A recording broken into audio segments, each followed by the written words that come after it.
What does daddy-o mean in 1950s slang? What does the term daddy-o mean in 1950s slang? This catchy phrase was a popular way to greet or refer to a man during that vibrant decade. It was especially common among jazz musicians and the youth culture of the time. When someone said, "Hey, daddy-o," it was a friendly and cool way to acknowledge a friend or acquaintance.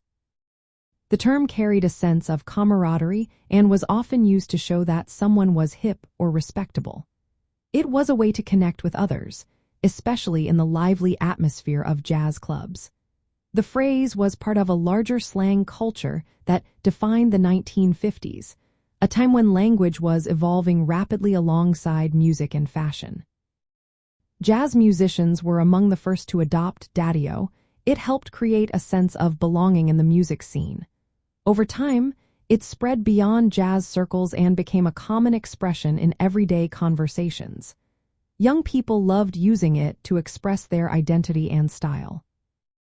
However, by the 1960s, the term began to sound outdated.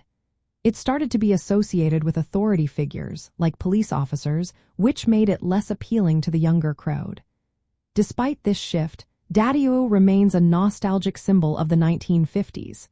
It evokes images of cool cats, classic cars, and the early days of rock and roll. If you wanted to use daddy-o back in the day, you might greet a friend with, "Hey, daddy-o," or compliment someone by calling them a cool daddy-o. This playful language reflected the laid-back attitude of the time. Today, using daddy-o can bring a fun, retro vibe to conversations. It reminds us of a time when slang was a key part of youth culture. So, the next time you want to add a touch of 1950s flair to your speech, remember this classic term. It captures the spirit of an era that celebrated coolness and creativity.